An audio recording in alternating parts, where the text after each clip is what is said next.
Hello, and welcome to We Live for Saturday, your favorite college football podcast. I'm your co-host, Mike, and with me, as always, is your other co-host, John. John, how are you doing this evening? I'm doing good. Almost always. It's November is when it becomes a little less frequent, Yes, but nearly always. always your friend and co-host, just as far as producing this pod. Yes. But yes, we've had some great people come in and fill in, and I know that there'll probably be some more. And if I'm not able to make it, obviously you do a fine job solo and making sure everybody understands what happened and sharing your thoughts. So great job on that.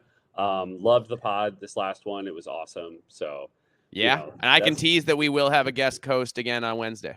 That's great. Awesome. I'm looking forward to listening to it, and I hope everyone else does too. But things are good. Just working right now. Busy, long days, like 12-hour days. So it's just a hectic couple weeks. But then I kind of get into the swing of things, and we start moving around the country a little bit. And even though it's still grueling, it's at least there's a strict schedule to stay, and so that makes it a little easier. So, but yeah, man, things are not too bad. Not too bad. No major complaints here. Had a wonderful time watching what games I could. I had it on my phone. I had YouTube TV, and I had it on my phone in my pocket, and would look periodically just to see what was going on. That's awesome. Love that. Try not to get caught, but I had to. There were definitely some great games to watch. So yeah, man. How about you? How's everything going? Oh, it's good, man. Yesterday was a fantastic day of college football watching. I love going to a game, but man, there's something about getting everything done for the weekend and leaving your adulting for Sunday and just sitting down knowing you're going to watch all three major time slots of college football. Yeah. And I accomplished that yesterday. And other than the fact that I have this weird cold I can't get rid of that keeps hanging on. That was me like a week ago, dude. Yeah. And it's I thought it was gone. I thought this was gone a week ago. Yep. And then it kind of came back a little bit. Yep. And now I'm I feel fine, but I'm kind of congested and still have a little bit of this cough. So if I do cough periodically, I apologize. I will try to not do it into the microphone. The symptoms lasted 3 weeks for me, man. It just wouldn't go away. And I'm still every once in a while coughing. I don't know what that was, but supposedly it's been hitting everybody. So yeah, sign of the season's changing, I suppose. Yep, I guess so. Yeah. Yeah. But other than that, man, I'm good. And yesterday was great. I had a great day yesterday. Good. It was a lot of fun. I think you had, at least you could watch most of the Minnesota game. Yeah. So that was cool. Although it sucks that you had to leave during it and you missed the end. I caught most of it because, like I said, I had my phone. Because you were doing it on the sly. Okay, yeah, nice. Yeah, Love yeah, that. Yeah. That's awesome. So, all right. Anything else you think we should talk about before we get into the reviewing these games? Absolutely. As always, if you want to find We Live for Saturday, I'm going to do this right. You can find us on YouTube, Spotify, Apple Podcasts, and Podcast Addict, and not Google Podcasts, Dom. Which no longer exists. It doesn't exist. Dom. I did not know. I did not research that. That's on me. It's on us. Yes. No, we dropped the ball there, but we are now up to speed, we think. But we heard you loud and clear, Dom. Thank you so much for that. We really appreciate it. You couldn't have said it before the pod, but he could have said it to me before the pod. Could have said it before the pod, but instead got me on the pod. So I appreciate that level of accountability in my life. It keeps me on my toes. That's right. It's good. It's good for us. It's good for us. Yeah, absolutely. Right on. Yeah, but no, Dom, you killed it. You were fantastic. Thanks again for filling in. Yes, appreciate you filling in. Oh, and let me finish again, though. Sorry. If you want to find us on Twitter, @WeLiveForB1GSat. You can find Mike at Alibaba26. You can find me at Norwegian Gopher. And you can also email us, WeLiveForSaturdayB1G@gmail.com. That's it. Thank you. All right. Let's review these games. Let's do it. So I was thinking we would start off with the number one team in the land. And we had the 9-0 Oregon Ducks 38, the 5-4 Michigan Wolverines 17. Oregon had 304 yards of offense in the first half and led 28-10 at the break. Michigan cut the lead to 28-17, but couldn't get any closer than that in this one. I am flat out running out of superlatives to describe Oregon, John. Mm-hmm. They are the number one team in the country. They continue to play like the number one team in the country, and Michigan was just their latest victim. Dillon Gabriel was 22 of 34 for 294 yards, 8.6 yards per attempt, 1 TD, 0 picks for a QBR of 95.8. That's really impressive, and Gabriel is the Heisman frontrunner for a reason. Running back Jordan James had a nice day with 117 yards and 5.1 yards per rush and 1 TD. And star wide receiver Tez Johnson sustained a shoulder injury early in this one and missed most of the game. So his status going forward is uncertain. And that's going to be something, because I don't think Oregon's going to need Tez Johnson like the rest of the regular season. Mm-hmm. But when they get to that Big Ten title game, they're going to want to have Tez Johnson. Yeah. So I will be really curious to see what his timeline looks like. That said, in his absence, wide receiver Trayshawn Holden, the spitter, had a monster day with 6 catches for 149 yards for an insane 24.8 yards per catch along a 47. Yowza. So that's a monster game for the guy who got kicked out of the Ohio State game for spitting. Hopefully he's learned not to be such a douche going forward. That's what we hope for his sake, that he has grown as a person. Yeah. But hey, great playing on the field, buddy. Good work. All right. And wide receiver Justice Lowe had 6 grabs for 45 yards. On D, linebacker Bryce Betcher had 7 tackles, including 1.5 tackles for loss. So a really nice day for him. For Michigan, QB Davis Warren was just 12 for 21 for a paltry 164 yards, 7.8 yards per attempt, 2 TDs, and 0 picks. So Warren has been an upgrade at QB, but Michigan they just don't have the receivers to hang with Oregon. And Michigan averaged under 4 yards per carry, so the running game wasn't great, despite Donovan Edwards doing okay with 52 yards and 10 carries. Khalil Mullings, though, couldn't do anything. Michigan tight end Colston Loveland once again led the way receiving with 112 yards, 7 catches, including a long of 36. So he was fantastic. It's just too bad Michigan's receivers are so aggressively mediocre that they cannot help Loveland very much. Michigan wide receivers in this game combined for 5 catches for 52 yards. That's abysmal. How is Michigan this bad at a skill position?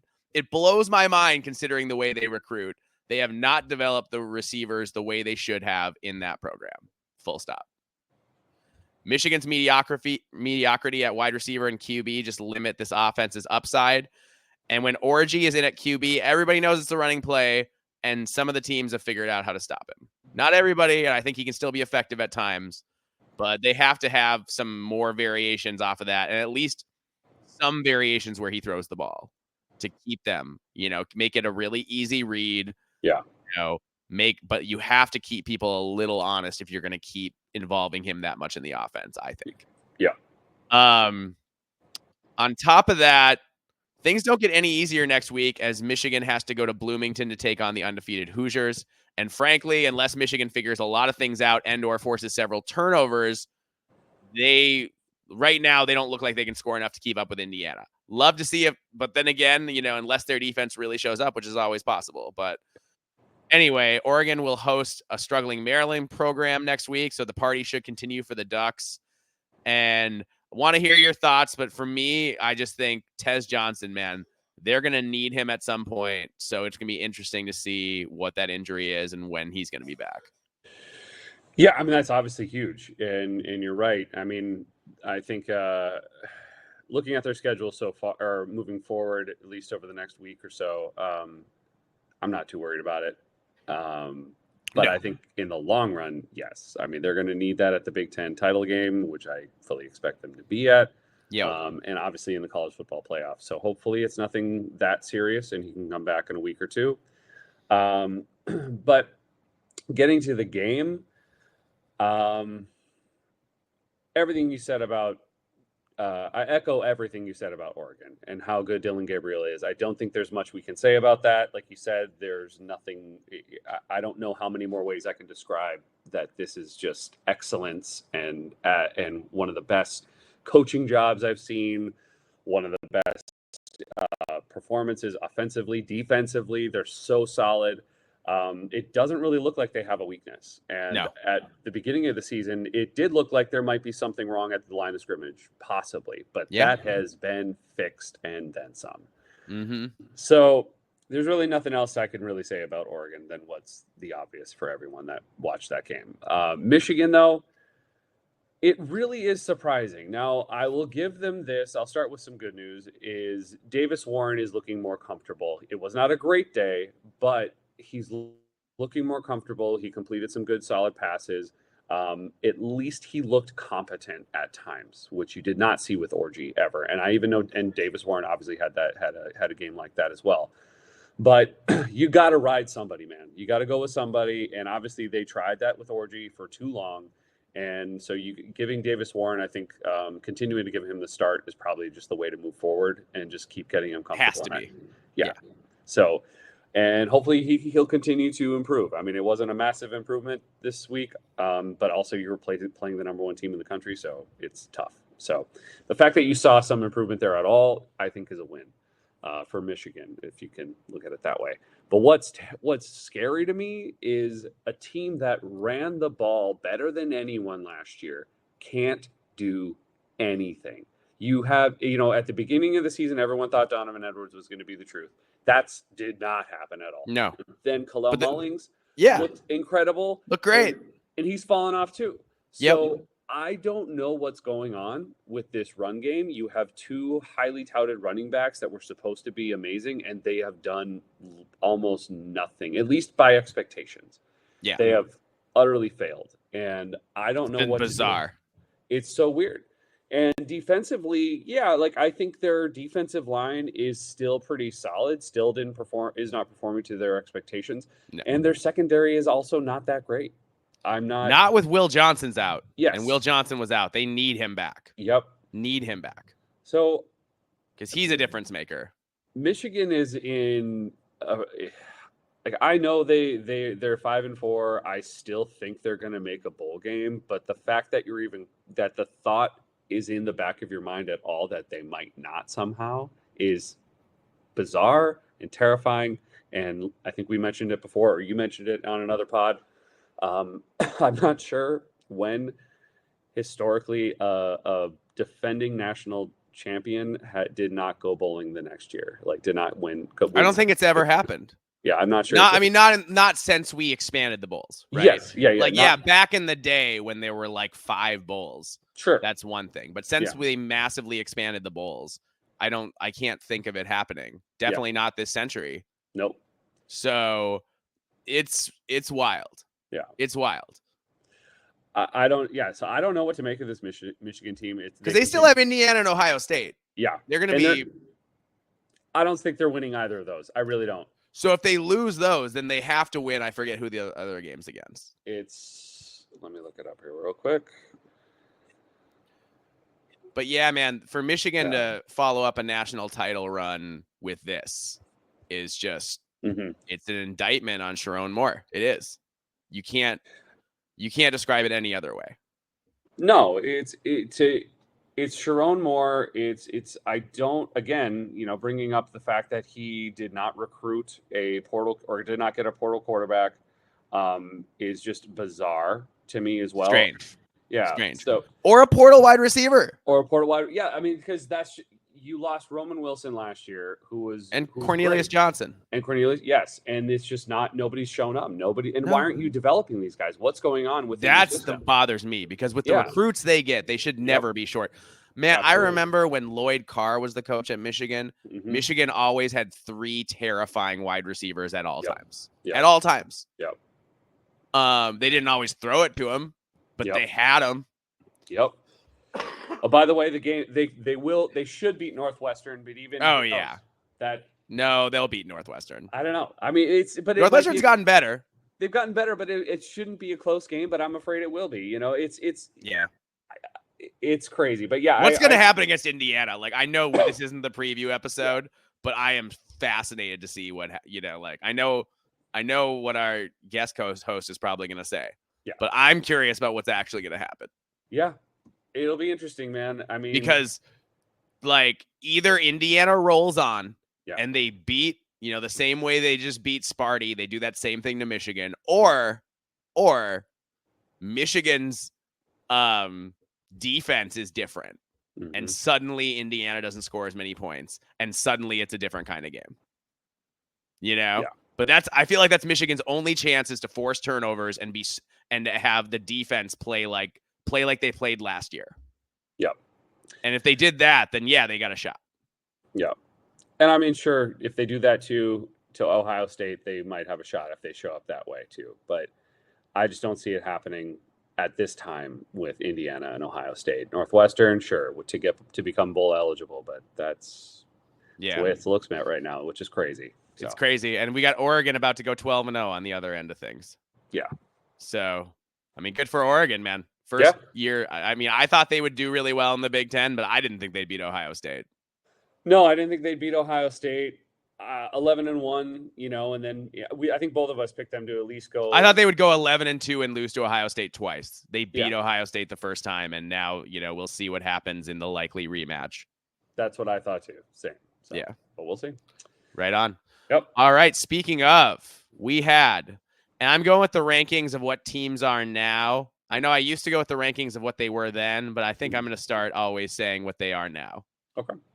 So we have the number 3 Ohio State Buckeyes 20, the now number 6 Penn State Nittany Lions 13.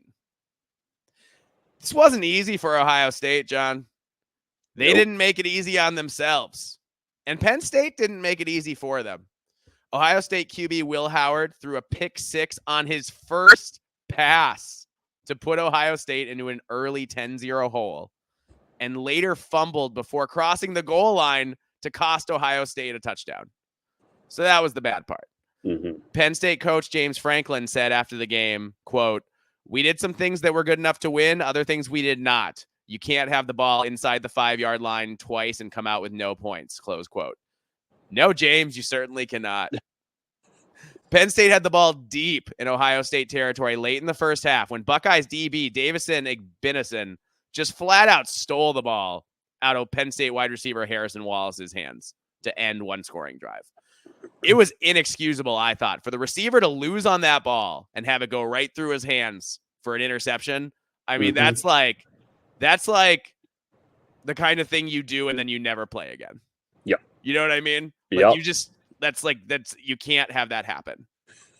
That's like, I remember when we had what was his name? John Legend's nephew.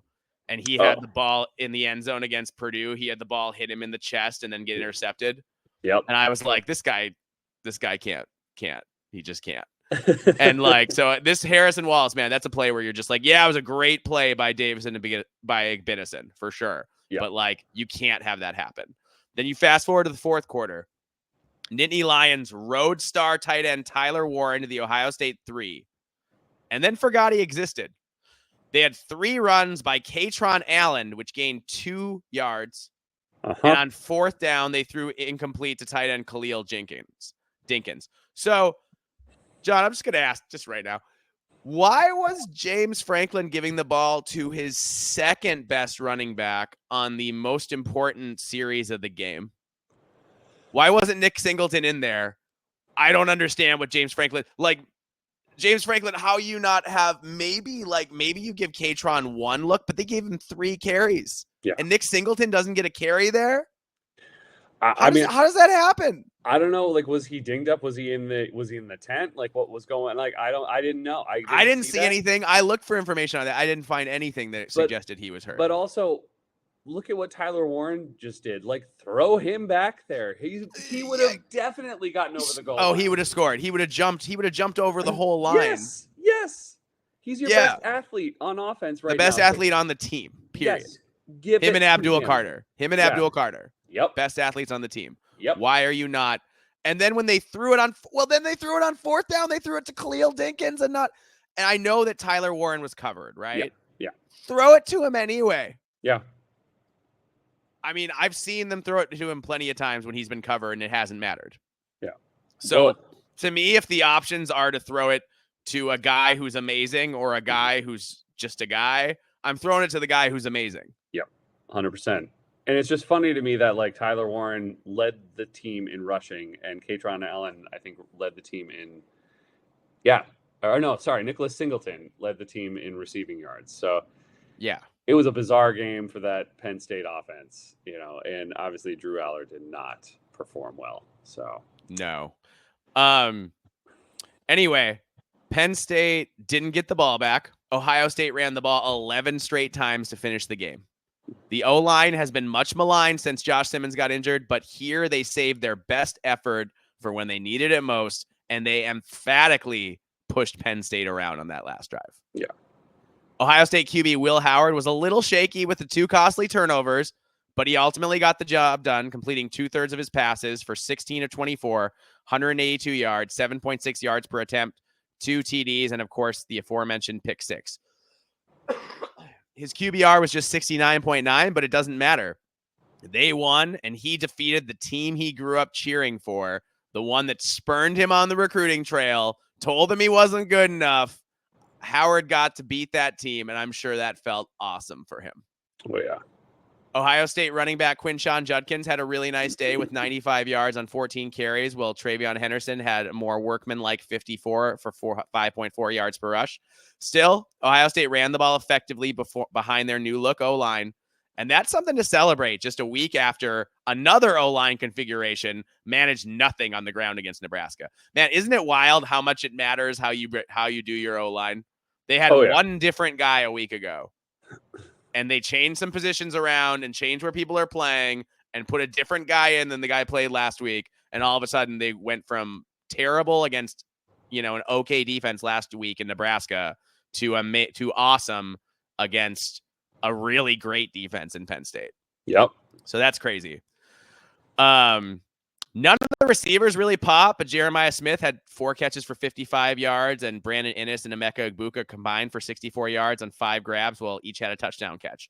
Ohio State D-end star JT Tuamalu had 6 tackles, including 1.5 tackles for loss and a half a sack. So a nice day for him. For Penn State, Drew Aller was 12 of 20 for 146 yards, 7.3 yards per attempt, 0 TDs, and 1 pick. So it was a fairly rough day at the office for Aller with a QBR of just 29.2. Woof. Penn State could not run the ball as Katron Allen and Nicholas Singleton, like we said, were shut down. For some reason, Allen got twice as many carries as Singleton, as apparently James Franklin was trying to beat Ohio State without using his 2 best players that much, which is a coaching decision I flat out don't understand. All-world Penn State tight end Tyler Warren had just 4 catches for 47 yards on just 5 targets. And he also had the 3 rushes for 47 yards, to be fair. But why Penn State? He had 17 catches against USC. Why didn't Penn State try harder to get him the ball, their best player of the ball, when they needed to score points? I don't understand that, and we can add that to the litany of complaints lodged at how James Franklin handles big games. So, John, what did you think about this one? Yeah, I mean, you nailed it with the whole thing about James Franklin and how he handles these big games is you're always left scratching your head, and that's exactly what happened. I don't understand it. Now look, I didn't expect Penn State to win the game, but it just seemed like such a mess. It was very it didn't seem like there was any structure or rhyme or reason as to what his game plan was offensively. And I don't understand why and how you get that way when you're facing off against a team like Ohio State, which is obviously a college football playoff contender, and you're hoping to be the same. So you have to show up prepared. And it doesn't seem like Franklin does that in big games, in which I don't. Again, it's confusing. I know the fan base is absolutely frustrated and fed up with it. Oh, yeah. Understandably so. Even though I would love to go 10-2 every year, that'd be great. But I understand where they're coming from. So yeah, it's very confusing on the offensive side of the ball. I got to give credit though to Abdul Carter with the 2 sacks, and he still looked really good. He was still disrupting as much as he could back there. He's fantastic. He's an absolute freak. So I got to give Penn State defensively at least some props with especially with him. But well, yeah, I mean, they held Ohio State to 20 points. Yeah, that's a big deal. That's hard. So, and you kept Jeremiah Smith and Inniss and Egbuka, to pretty average days, which is great. Below average. Yeah, for sure. Yeah. So it's I don't know what to make of Penn State. I also don't know why Penn State doesn't seem to have, again, just like Michigan, no solid wide receiver one that I feel It's confident crazy. is going to be outstanding. Like the way that, again, like the way they recruit and don't. It's crazy. I don't understand it. And they haven't really since KJ Hamler? Yeah, I think so. Yeah. I mean, Lambert Smith was like good, but like he still wasn't. But he wasn't like. Yeah, he wasn't clutch. He wasn't like. Yeah. The guy in lights, you know? Yes. Yeah.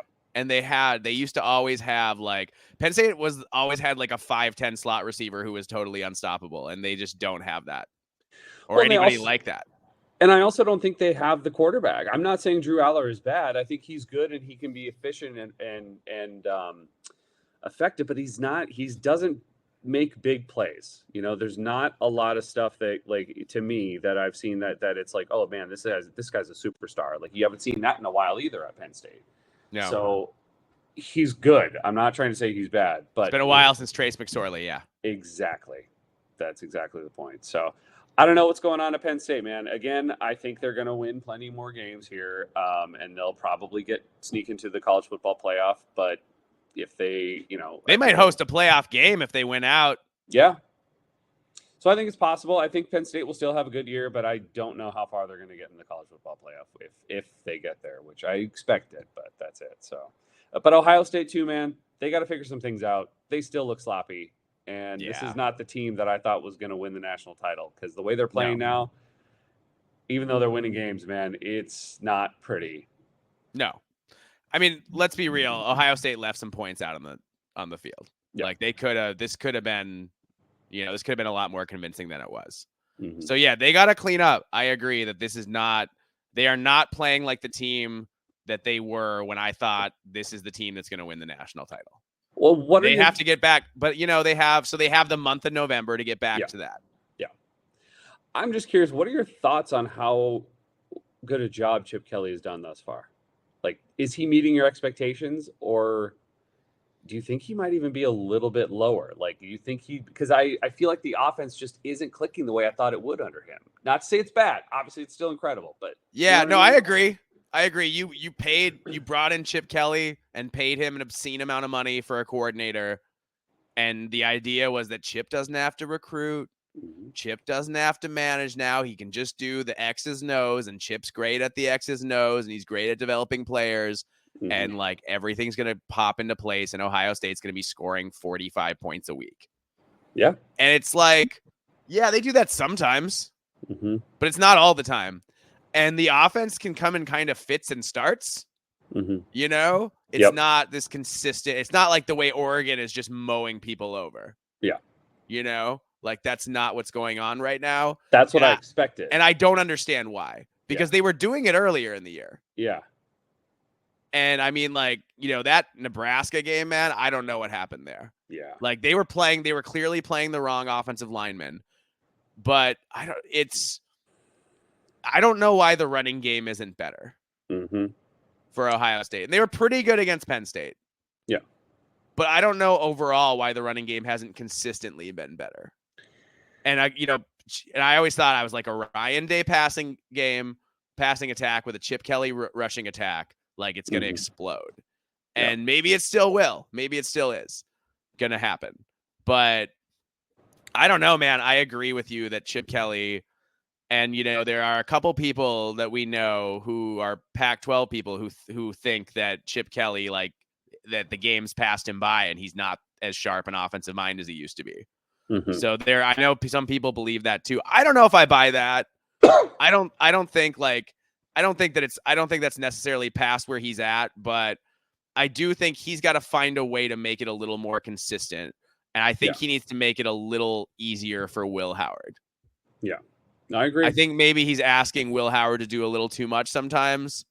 Sure. And I think he's trying to fix that by running the ball, but I think he's got to run Will Howard more. Yeah. And we saw some of that against Penn State. Yeah. But I just think if you run Will Howard more, it's going to open up the other running backs. And I think that's going to open up the passing attack and just everything. Yeah. So I think in big games, and you've got the big games you have left, You got to play Indiana, and you got to play Michigan, and probably the Big Ten title game. Yeah. I think in all three of those games, you're going to have to run Will Howard it seems like they're so afraid he's going to get hurt that they don't want to let him, and they have to move the pocket more and give him, I don't know. And in the goal line, I want to see him get run pass options where he's where he can either has one or two receivers or else he can tuck it and go. I want to see what they're doing over in Oregon with Dylan Gabriel.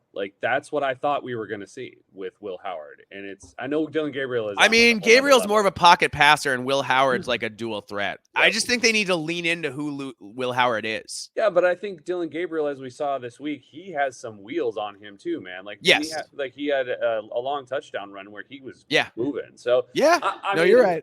I don't know. I guess the point of this whole thing is that I had higher expectations, and not to say Ohio State still isn't absolutely amazing. We're nitpicking here, but they're great. They're not performing like a well-oiled machine yet to me, as far as Ohio State standards go, is what I'm saying. Yeah, I think they can still get to. I'll tell you what's going to be fascinating is watching them play Indiana in a couple of weeks. Oh yeah, I think because it could be. One of two things are going to happen, right? The Hoosier dream season goes on, and they go, and Indiana wins or comes close to winning, and it's this big, and everyone's like, "What's wrong with Ohio State?" Or it's like the 2014 Big Ten title game when Urban Meyer was like, "Gentlemen, we have to win by 1,000,000 points, or we're not going to make the playoff." And then Ohio State went out and beat a very good Wisconsin team 59-0. Yeah. And I could see either one. Yeah. I could see Ohio State, Indiana going down to the wire, or I could see Ohio State coming out playing this game of the season and just shutting the door. Yeah. But I don't know. I don't know what's going to happen. I don't have any idea. Well, that's what I thought by this point in the season I would know. Exactly. I thought by this point in the season I would have more confidence in picking Ohio State to do that kind of stuff. Yep. Absolutely. And I don't yet. But I'm not giving up on them yet either. I think they can still get there. I still think they're the most talented team in the country. It's just a matter of putting it all together. Yep. I'm in the same spot. And it's odd to be here in November and having these questions about Ohio State still. Yeah. All right, so you asked the Ohio State question. I know we're spending some time on this game, but I got to ask the Penn State question then. So James Franklin is again making James Franklin decisions in big games, and I just think this is who he is at this point. Yep. He regresses and has questionable decision making and play calling in key moments. It's been true his entire career, and it was on display yesterday. His record in big games speaks for itself. He had a 10-0 lead on Ohio State, and he got outscored 20-3 for the rest of the game. That can't happen. Your offense has to be better at converting those scoring opportunities. Penn State did not score an offensive touchdown in this game, John. You spent all that money to get Andy Kotelnicki to come here from Kansas. Yeah. They've got a 5-star QB in his second year as a starter. They have the best tight end in the country, one of the best running backs in the country, the best a very good offensive line. They didn't manage an offensive touchdown. That's unconscionable. What do you think about these Penn State offensive issues? I don't get it. I believe Kotelnicki is a great offensive coordinator. Yes. I also believe that they have talent on that offense, on the offensive side of the ball. What I think, and what we've talked about before, the problem continues to lie with James Franklin's inability to let go of control and delegate to his offensive coordinator. I gotta believe that on that last series, he said we're gonna run the ball 3 times and see if it works, and if it doesn't work, then we're throwing on 4th. Yep. And that was the most overrides. That was the most predictable thing they could have done. Yep. Was run the ball up the middle 3 times and then throw.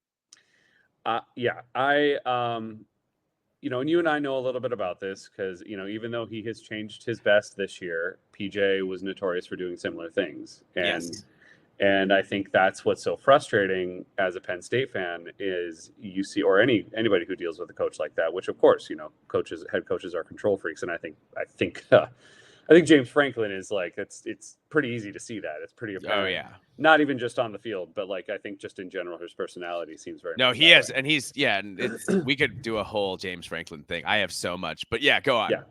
So I think that's really where the problem lies, man. I think it is James Franklin as much as, and Penn State fans have been saying that for years, you know, and it's not to say, obviously the guy continues to produce 10-win seasons over and over and over and over again. So it's not like this is like he's a bad coach. He just has this one glaring flaw that he just can't get over and he can't change. And this is what costs him. And that's why he's always in the shadow of Ohio State and Michigan and has been forever. And so, that's where, to me, that's the answer. I think I don't see anything else because, like I said, I think that there's plenty of talent on the field other than maybe at the wide receiver position, which is also weird to me that they just can't seem to develop that anymore. But consistently. Well, because for the beginning part of his tenure, he always had good wide receivers. Yes. Yeah, he did. So I don't know why that's suddenly run dry. Yeah. It's strange. Mm-hmm. All right. Well, yeah. So Ohio State, but that said, Ohio State and Penn State still likely to make the playoff. Yeah. Penn State will be favored in its remaining 4 games against and only Washington and Minnesota look like challenges. Mm-hmm. So I will say the Nittany Lions have historically had issues playing at Minnesota, particularly late in the year. So that's something to keep in mind for the stretch run. But Penn State should have a chance to finish 11-1 and make the playoff. And even if they drop one at 10-2, they'll probably slip in. Of course, at 10-2, they'd be going on the road rather than hosting a playoff game. So it's big that Penn State finds a way to play their best ball over the next month. Yeah. Yep. Yeah. All right. Moving on, we had the now number 8, 9-0 Indiana Hoosiers 47. The 4-5 Michigan State Spartans 10. Mm-hmm. Sparty led 10-0 in this game after an early field goal by Jonathan Kim and an 18-yard TD pass from Aiden Childs to Nick Marsh. Indiana had not trailed this year. So did they panic? Not exactly. Instead, Indiana rattled off 47 consecutive points to end the game. That's bananas. Curtis Rourke responded by leading Indiana to touchdowns on 3 of their next 4 drives. Indiana picked off 2 passes and blocked a punt for a safety in the second half. So they're doing it on everywhere now. They do it on offense, defense, and special teams. It's a video game on freshman mode, dude. That's what they're doing. That's really what they're doing. Yep. The Hoosiers D was just as important as the offense in this victory. Curtis Rourke somehow seemed totally fine from his injured thumb, completing 19 of 29 passes for 263 yards, a healthy 9.1 yards per attempt, 4 TDs, and 0 picks for a QBR of 90. So if you don't have Curtis Rourke as one of your top Heisman contenders, you should. Mm-hmm. This guy's the best player in the Big Ten, in my opinion. Yeah. And he definitely deserves to go to New York at the end of the season. Full stop. Yep. I 100% agree. Now, will they, because of the logo on his helmet? I don't know. We'll see. I don't know. Indiana didn't run the ball very effectively that on this day, but it didn't matter. The passing game was enough. Keyshawn Williams had 6 grabs for 89 yards. Elijah Surratt had 4 for 59. The Hoosiers rolled. John, I'm out of ways to describe this Indiana juggernaut. It's the most unlikely, exciting, crazy team I think I've ever seen in college football ever. The most unexpected, the superlatives, all of it. Like, for a random school that has struggled the way Indiana has, that's only made 2 bowl games in 30 years, to have the season they're having is a Disney movie. It's a Disney movie. It's not even just a Hollywood movie. It's a Disney movie. So, like, that's what it is. So, yeah, John, what did you think of this game? Yeah, man. I don't know how else to keep describing these Indiana Hoosiers. They'd be in the top 5 if they had a different logo. Almost any other logo. Oh, and absolutely. if it said Michigan across their chest, they'd be top 3. Oh, yeah, absolutely. Even with the schedule they've played. And yes, the schedule's been weak, and I just don't care. No, because it's, again, they're absolutely demolishing everyone. Everybody. This isn't like, oh, they're just getting by 1-score games here and there. They are absolutely destroying and running people out of the freaking stadium. And it's incredible, man. I mean, again, I know we've talked about this already, but like Kurt Cignetti said, that we're going to the Big Ten title game. And I didn't know he meant it, and Me he either. apparently did. He was And serious. He was serious. I thought he meant eventually. Yeah. But he was like, no, next year we're going. And it's like, and then he walked it back in media days. And I guess he shouldn't. Have. No. I mean, he's a freaking miracle worker, and I've never seen anything like this in my turns water into wine. I've never seen anything like this in all of my years of watching college football. This is Ever. the first time I've ever seen something like this. It's crazy. So this is a true Cinderella story. They are going to make movies about this. They're going to write books about this. It's a big freaking deal, man. And congratulations, Hoosier fans, man. Like, of all the years think what they've suffering, been through all these years. Oh my gosh. 2 bowl games in 30 years, John. Yeah. 2. And the last one was in like 2007. Like, this is insane. Like, there's been the 1 year they were good before this was the COVID year. Yeah. So they couldn't even enjoy it really the same way. No. And then they lost all those guys. They lost their quarterback. They lost the coaches. So for them to have this happen, and I texted with Superfan Sherry, and I was just like, what is this even like? I said, this is one of the craziest things I've ever seen. And she was just basically like, I don't even like, she didn't really have an answer. Yeah. And I was just like, enjoy it. Cause this is something that is, again, in the annals of always watching college football, I've never seen a team in Indiana's position do this in year 1 of a coaching change ever. It's just never happened. No. I'm not, I'm not sure though where I've ever seen this happen anywhere, unless you're already at like a top tier program that's already so loaded. That's already got all the talent on the roster. Exactly. So, it's incredible. And yes, Curtis Rourke absolutely should be in the Heisman race. If he's not, it's just absurd because the numbers he's putting up are bonkers. But to talk a little bit about Michigan State. Yep. Obviously not a great showing. No. I good start. It was a good start. And you're seeing those flashes with Aiden Childs, and I think Aiden Childs eventually is going to be one of the better quarterbacks in the Big Ten, because I think he does have a lot of the intangibles and just that natural talent, and he's going to be a freak. But he's got to learn to control those YOLO shots. He's got to limit that. Yeah. He's got to protect the ball. I love where his mindset is, because he clearly believes he's going to make every throw. Oh, every throw. And and it's amazing. And he's got so much talent. His arm strength is insane. Yeah. But you really gotta rein yourself in, man. Yeah, dude. So, and he's been played enough games now. He should start. His decision making should be starting to get better. Yes. So if he can eventually get there, I think next year, he's going to be incredibly dangerous, because the guy's got everything else going for him. So I think it's possible for Michigan State to improve a lot, but this is what we thought. This is what we thought Michigan State was going to be. We knew they were going to struggle. There was going to be lots of ups and downs. They have a fantastic coach. They have a great new defensive coordinator. I think they're going to get it together, but it's going to take a year. That's just the way it works for most programs, unless you're Kurt Cignetti and you brought your team with you. Yeah. And whatever. I don't even know how to describe him. So, this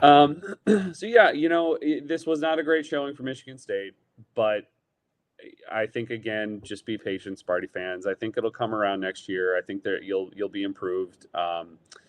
And everybody's getting demolished by Indiana, so don't feel too bad. This is just what they do. And they have a shot at beating Ohio State, and that's not us just being crazy. I think that's legit. And they're favored by against Michigan by 2 scores. That's insane.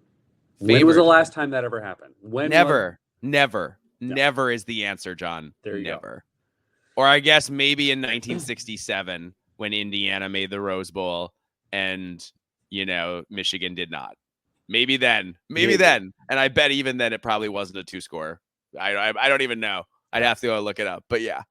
And it's not even just offensively with Curtis Rourke. Like, this defense in Indiana is playing lights out. And the special teams. Yep. They blocked a punt. Yeah. 2 picks. I mean, like I said, dude, they're playing on freshman mode, and everyone else is just doesn't get a choice.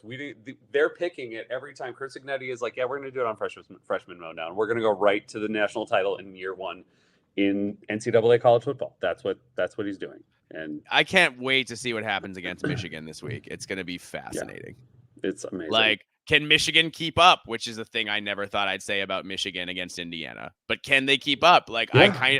I'm leaning towards no, but like, I don't know. I guess we'll find out. Yep.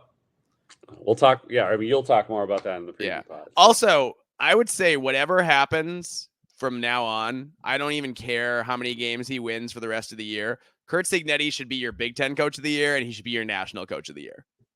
Period. Absolutely. Yep. Even if Indiana loses out, and they're not gonna lose out. But even if they somehow did, I would still say that he was, because of what he's accomplished compared to what had happened there before. Totally agree, man. Absolutely. Yeah. All right, next up we have the 6-3 Minnesota Golden Gophers 25. The 6-3 formerly ranked Illinois Illini 17. After giving up a brief 1-point deficit, Minnesota rallied to score twice late in the fourth quarter, then snuffed out Illinois' final gasp to win its fourth consecutive game. PJ Fleck said after the game, quote, "We knew there was going to be a great crowd and it would be hostile. So what? Illinois is ranked. So what? We kept it all internal," close quote. Illinois' final drive ended when Altmaier was sacked by star Minnesota DN Jaw Joyner, and his fumble was recovered by longtime starting Minnesota DN Danny Strigow on the Gophers 27. Minnesota attempted a fake punt in the second half, which failed. That failure gave Illinois the field position to briefly take the lead before Minnesota immediately drove down the field and took it back. Illinois had been undefeated at home before this loss. Minnesota now hasn't lost a game since September, which feels like a long time ago amidst this winning streak. Gopher signal caller Max Brosmer completed 22 of 37 passes for 213 yards. It was just 5.8 yards per attempt, but 1 TD, no picks. Brosmer played the worst game he has played during this winning streak, to be honest, missing several open receivers early in the game. That said, he was lights out in the fourth quarter, and when Minnesota needed him most, he delivered. So I would look for Brosmer to try to bounce back next week against Rutgers and have a more consistent game than he had against Illinois. Now, give some of that credit to the Illini defense, which is pretty good, but Brosmer missed some open guys, man. He missed Daniel Jackson for an early touchdown, and they ended up only getting 3 on that drive. Like, this game could have been, if Brosmer was more on it, if he was a little sharper, this game could have been a little different. Yeah. That said, stop me if you've heard this one before. Minnesota running back Darius Taylor was the star of the game. Yep. He had 131 yards rushing and on 6 yards per rush and a touchdown. He also had 9 catches for 58 yards. In some of Minnesota's closest wins this year, Darius Taylor has been the catalyst. Star wide receiver Daniel Jackson had another respectable day with 5 catches for 74 yards, while number 2 receiver Elijah Spencer had 6 for 67. Tight end Jamison Gears had 2 catches for 1 yard, but one of those catches was the game-winning touchdown from just 1 yard out. Star cornerback Justin Wally was good once again, 7 tackles, including a tackle for loss and 1 pass defended. But he also mirrored Pat Bryant a lot and did decently against the star Illinois wide receiver. He didn't win every rep, but he won enough of them to help keep Bryant and Zachary Franklin in check for Illinois. Star linebacker Cody Lindenberg had 4 tackles, a half tackle for loss, and 3 passes defended. So really good day for him. And he was also just everywhere causing havoc. Illini QB Luke Altmaier was 20 for 33, 226 yards, 6.8 yards per attempt, 1 TD, and 0 picks. However, Altmaier fumbled twice, both of which were lost to the Gophers, including the one that ended the game. Although I would blame the offensive line more than Altmaier on those fumbles, to be honest. Yeah. Minnesota's D-line harassed Altmaier all day long. Mm-hmm. Illini running back Josh McCray had a decent day with 7 carries for 72 yards. Wide receivers Bryant and Franklin each had about 70 yards receiving. But it just wasn't enough on a day when Minnesota led at half and for most of the second half. So, John, what did you think about this game? It was another game where, of course, I think I had about 2 heart attacks and I aged about 10, 12 years. Oh, man, right? So it was a stressful game. It was, and Bielema did have a good scheme, as he always does against Minnesota, so he's always prepared. And this game could have gone the other way. It really could have. Sure. barring some turnovers and things like that.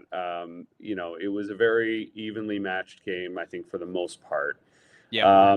So, I got to give credit to Illinois. I think that, defensively they did a good job. I think that, other than being able to stop Darius Taylor, which is just hard to do in general.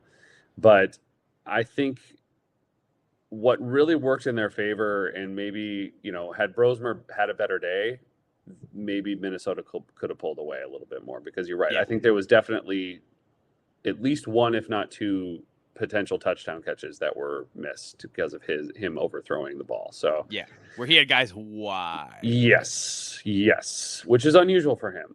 No, it is. But, he comes up clutch like he has before in the fourth quarter, and all of a sudden gets it together, and Dude's got ice in his veins, man. Yes. He does not get rattled. I noticed that even in the opener against North Carolina, he played bad for 3 quarters, and then the fourth quarter he was good.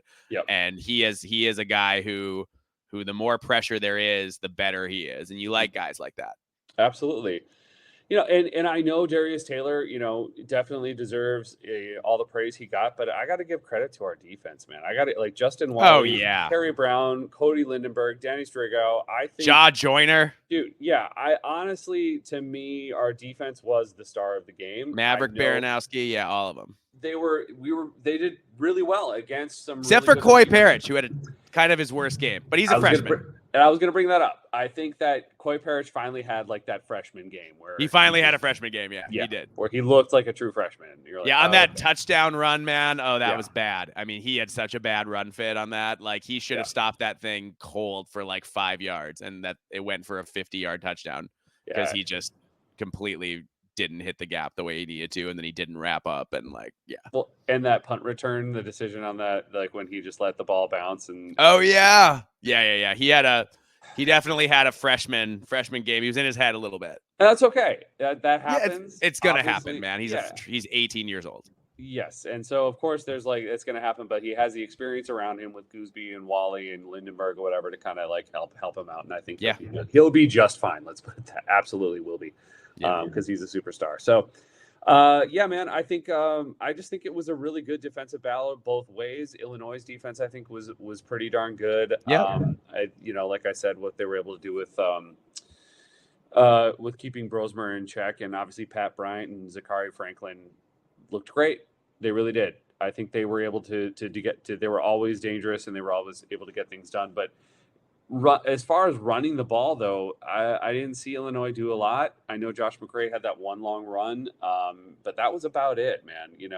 That as far as I could tell, that was really impressive. Otherwise, I think Minnesota's run defense also kind of stepped up their game here, which is good to see. The Gophers attacked. Heatherman attacked. Yep. I mean, they were blitzing safeties and corners, and they were just like, we are not going to let you run the ball, and we're going to trust our defensive backs to play against these really good Illini receivers, and Minnesota's D held up. And I mean, the difference in the game is Minnesota's defense made bigger plays, and Minnesota had Darius Taylor, and and Illinois didn't. And I think the receivers were pretty much a wash. They had Ryan and Franklin, but we had Spencer and Jackson, and they had all about the same amount of production. So that was about a wash. And it was just a matter of, Darius Taylor being the difference maker that he is. Yeah. Well, and statistically throughout the game, it was pretty much even. It was crazy. Looking at the stats. It was nuts. So man. And the question I have for you, and I think you and I talked about this a little bit, but I was not in favor of this call. The fake punt. The fake punt. Yeah, we can talk about the fake punt. I was pulling my because we talked about the rest of the game first, because we didn't just talk about it right away. No. We want to talk about the good things and what happened, and but I had to bring it up because I was pulling my freaking hair out, and I'm like, who in their right mind thought Mark Crawford was going to be able to run 12 yards without getting taken down? So did you see the explanation PJ had? I did, but I want you to break it down. Yeah. So PJ said essentially that they have a call where when they get a look, that's a perfect look for it, that's an option, right? And he's like, we haven't run that in a million years. and it's not something we do very often, but we got the perfect look for it, and Crawford made the call. And PJ was basically like, I trust my guys. But I'll be honest, man, when he took it down, I was watching in real time and he started running. I was like, oh my God, that looks like me running out there. Like he's going fast for like a normal person. Yeah. Right. But like these are superhuman athletes at the Big Ten level. And like as soon as someone saw, I was like, this is only going to work if nobody sees him. And as soon as somebody saw him, I knew it was over. Yep. I knew there was no chance he was making it there. And he did not make it. If it was like 4 or 5 or even like maybe even 10 yards, I'd be like, okay, like, but like 12 yards, dude. For 12 yards, like man. You thought you could run 12 yards. Really, Mark Crawford? You run sprints against these guys. You know how much faster they are than you. I don't hold that one on PJ at all because I'm sure PJ thought Mark Crawford was going to wait until 4th and 2. Yeah. And then he was going to call, we got the look. Let's run it. I can get 2 yards because he could. Because he could get 2 yards. Yeah, sure. Or 5 yards. Yeah. But anything more than 5, man, you're lying to yourself. That's what I mean. And we had on a group chat, people that were like, oh, that was a great call. I know it didn't work, but I was like, no, that was so stupid. It would have been a smart call if it was a pass play. Yeah, sure. Because then you could throw it to someone faster who could run the 12 yards. But like a running fake punt for 12 yards, like that's like, I mean, wow, I almost made a really bad, poor taste joke. Good work for reining it in, Michael. But I don't have an analogy for it, but it was a bad decision. It was a bad decision. Yep. And then Illinois went right in and scored the touchdown. I'm not gonna lie, John. When they did, I was like, we're gonna lose this game. Me too. I was like 17-16. I was like, when PJ, and what I thought back to on the first drive was when PJ kicked a field goal on the 4th and goal from the 2, which pissed me off because I'm of the opinion, and you can all tell me if I'm wrong, and you guys all can go in the comments, tell me I'm an idiot. If you've got 4th and goal from inside the 5, I think you should go for it like 90% of the time. And from the 2, I think you should go for it like an in. I think you should go for it like every time. Yeah. If it's a 2-point conversion for 6 points, you should try to get those 6 points. And if you don't get it, then the other team has to go 98 yards. Yeah. So I thought PJ was foolish to kick it. And I thought, man, he kicked that one. It's coming back to bite us. Illinois is up 17-16. And then, man, Max Brosmer just went full Max Brosmer. Yep.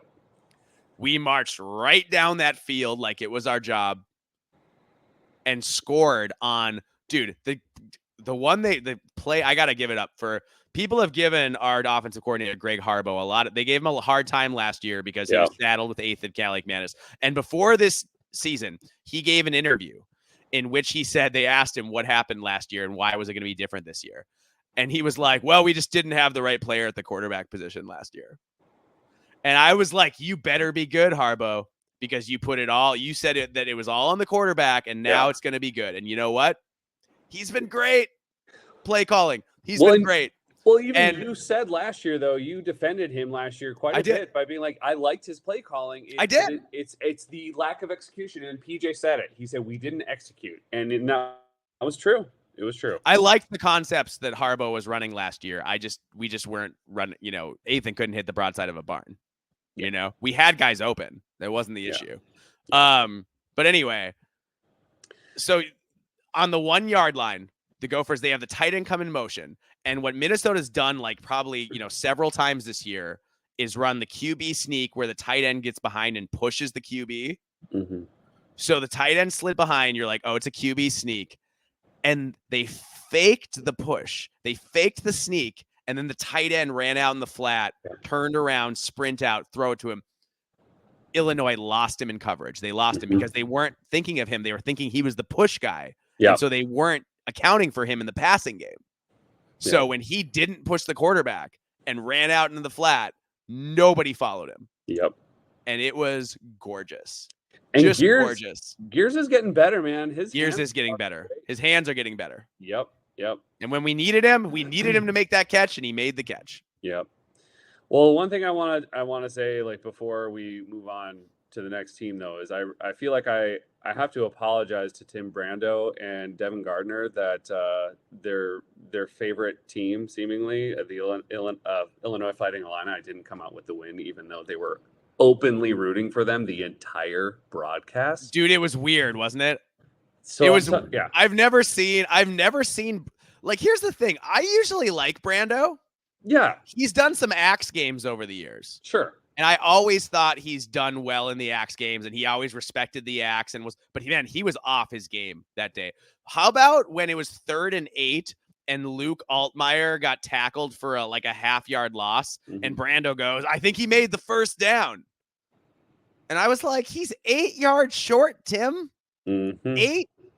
Like, what do you mean you think he made the first down?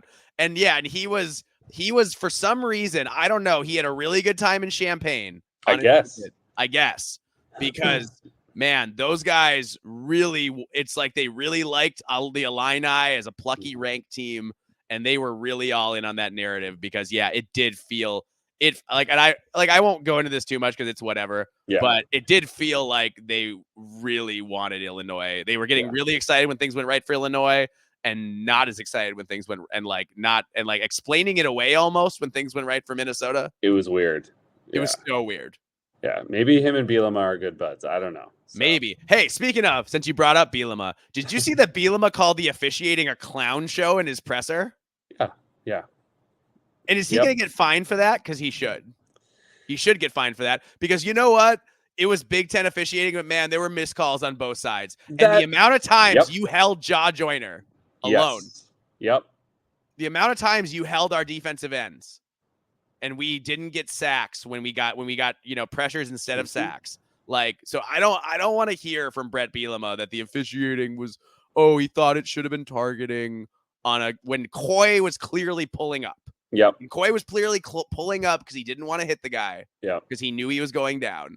And yes, he ran into him. He hit him with his shoulder pad. I think he hit him with his thigh. Like it was his thigh. Oh yeah, it was his thigh. That's right. Yeah. And they were like, it's targeting. I was like, it's not targeting. He hit him below. Yeah, it was like his thigh. Yeah.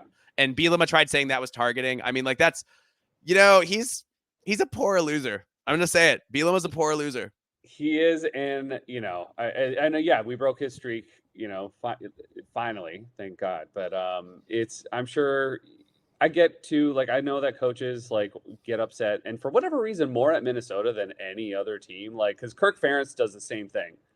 Kirk Ferentz does it, Bielema does it, and I'm like, I just don't understand why that is. But anyway, yeah, man, we don't need to talk all that stuff to death. But I just thought that was weird. I felt like it had to be addressed because it was hard to watch the game, listening to the announcers the whole time. Basically, it was painful. Yeah. And it was fun when things went well. All right, so we'll move on. We talk about Illinois for a minute. Illinois, they dropped to 6-3, but they've got a very winnable slate for the rest of their Illinois could get to 9-3. Yeah, absolutely. And I wouldn't be surprised if they pull that off. And if they do, give them a lot of credit. They weren't supposed to be that good this year. Both Illinois and Minnesota had very low Vegas over/under win totals. Yeah, maybe we should talk about that just for a second too. Yeah, we should talk about Vegas. Well, let's talk about Vegas for a minute. We can do that. So Vegas looked at this Minnesota team with all the returning production, with the awesome players on defense, with Darius Taylor and Daniel Jackson, and a quarterback who lit it up at the FCS level, and said 4.5 wins over/under. And Minnesota is one kick and one bad call from being 8-1. Yep. They're 6-3, but they're very close to being 8-1. Yeah. So the fact that Vegas looked at this and thought this was a 4.5 win team just shows that they don't do their homework on everybody the same way. Nope. You can't tell me they spent as much time evaluating Minnesota as they spent evaluating Ohio State or Penn State or whatever, or Alabama or even Georgia or whatever. Wisconsin and Iowa, they don't look at Minnesota the same way. We've seen it happen many times too, where they've overestimated for certain teams, Nebraska, Wisconsin, and they don't meet the expectations. And what did they have Illinois at too? Didn't they have Illinois at 5.5? I think so. Yeah. So like Illinois already has beat that too. Yep. So there's two teams that just played, two very good teams that just played a very competitive game, who were both completely written off by most of the national podcasts, because most of the podcasts just follow what Vegas says. Yep. Because it's easy, because it's easier to do it that way. Because it takes a lot of time to go through and study the teams yourself and try to come up with your idea and really think about how they compare to the other teams in the league and what their schedule's like and all that stuff, and try to figure out how they're going to do. And it's much easier to say, oh, Vegas said this, so that's how good the team is. Yep. Yeah, I mean, we pointed that out before, and that's why we started this podcast. Again, as a reminder to anybody out there listening, we started this because we were tired of hearing that same shit. Yeah. Because you won't hear us dismiss good teams, very obviously good teams, because Vegas did. You won't hear us do it. Yep. We called it, and we said that, Minnesota was going to do this, and we said that Iowa was going to do this, and we said that Illinois was going to find a way to be better than you thought. Yep. And, all of that has come to fruition. Yep. So we got to talk about for a minute before we move on, though. I know we've gone a little long, but we got to talk about PJ Fleck has the Gophers on a roll. They've won 4 in a row, should be 5 in a row after that Michigan travesty, but I digress. They're in a great position going forward. They're favored at Rutgers next week, and then they have a bye to get ready for Penn State and Wisconsin. And Penn State has to play a game the week before. Penn State has 2 consecutive games before they play Minnesota. So Penn State does not benefit from that bye week. I think they already had their bye, and they are just gutting it out to end the season. So Minnesota is going to have 2 weeks to get ready for that visit from the Nittany Lions, and then they have the Black Friday rivalry game at Wisconsin. So I can't believe we're saying it after what happened in September, but 9-3 is possible. It is. It's possible. Yep. I'm not betting it's going to happen. No. Because, and Penn State will be favored in that game. But Minnesota has a good record against Penn State when Penn State's favored. And Minnesota's pretty good. And they play at home. Yep. And it'll be cold. And it'll be Minnesota kind of football weather. And then, in the Axe game, it's a rivalry game. Anything can happen. But I think, if Minnesota can get the win over Rutgers this week, get to 7-3, they should be ranked. And they should be a ranked Minnesota team welcoming a top 6 Penn State team. Could be a lot of fun. Yeah. Could be a lot of fun, that game. No, I agree. And I think, 9-3 is on the table. 8-4 is very much on the table. And at worst, to me, 7-5, which again still goes well over 4.5 wins. Vegas. Well over 4.5 wins. Yep. Yeah. Absolutely. All right. Ooh, I'm all juiced up after talking about the Gophers, John. I'm pumped. I wore my script Gophers. Love it. Sweatshirt today. I had to do it. Had to do it. All right. Next up, we had the 4-5 Northwestern Wildcats 26, the 1-7 Purdue Boilermakers 20. Purdue head coach Ryan Walters went for the win in OT Saturday. When his gambit failed, Northwestern immediately made him pay for it. 2 plays after Purdue passed up a field goal and went for it on 4th and 6 from the 21-yard line, Cats running back Joseph Hyman scored on a 22-yard catch and run to give the Wildcats the overtime victory. Hyman scored twice on just 9 touches in this game, with the overtime score, plus he had an impressive 51-yard TD run to give the Cats a 10-3 lead. Walters explained his decision partly by saying that they have a freshman kicker in Spencer Porath. Instead, Hudson Card's pass to C.J. Smith was broken up, and the Boilermakers turned the ball over on downs. It's Purdue's 2nd overtime loss of the year, and against Illinois, people questioned Walters going for 2 when he could have tied the game with an extra point. Northwestern QB Jack Lausch was a solid 23 for 35 for 250 yards, 7 yards per attempt, 1 TD, 0 picks for a QBR of 50.5. Northwestern didn't run very well aside from Joseph Hyman's 6 runs for 78 yards. So maybe Hyman should be getting more carries. Haven't I been saying this since August? Yep. I mean, really? So but I will say running back Cam Porter couldn't run the ball, but he had 8 catches for 85 yards. And wide receiver AJ Henning had 4 for 47 for Northwestern. Linebacker Grayson Metz had 8 tackles and 1 tackle for loss. John, what are your thoughts on this exciting game? Yeah, this was a pretty evenly matched game. Yeah. I thought both teams definitely had their chances to win. It just came down to better disciplined play, I think, and just as far as just better line of scrimmage play, I think, especially with Northwestern on both sides of the ball. Purdue's offensive line just couldn't keep Hudson Card again from just like being disrupted the entire time, and he was just running all over the field and running for his life, and that's what we've been seeing last year. We saw it again this year. Remember when the Purdue offensive line was supposed to be better this year? I thought so. I really did. We all did. We all thought they were going to be better this year. But that seems to be the problem. And Northwestern's D line is not bad. It's not bad. So I think, to me, that it was at the line of scrimmage was the difference maker here. Northwestern's just better. Period. Yeah. I do have a question, though. Jack Lausch, 250 yards.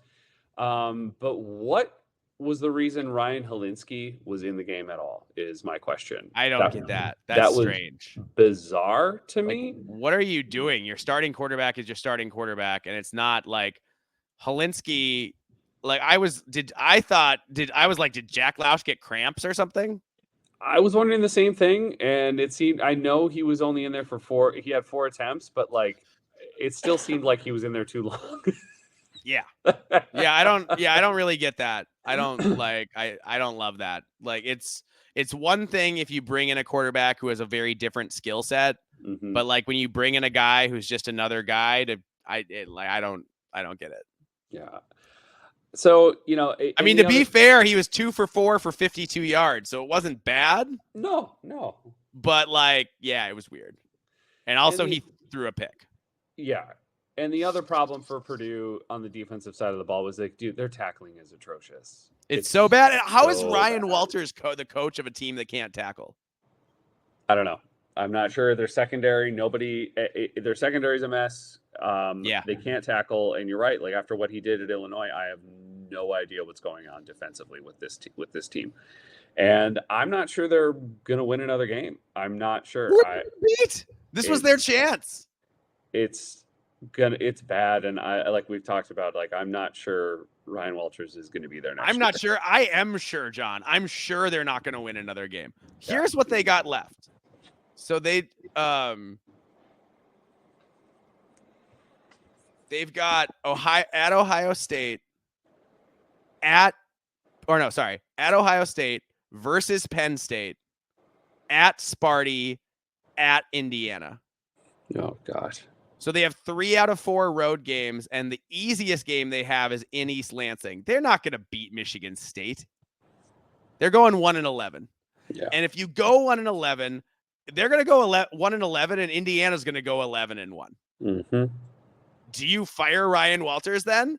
And here's the thing. I said it from the beginning. I'm going to say it a million times. Purdue, whenever they've had success, they've been an offensively driven program. Yep.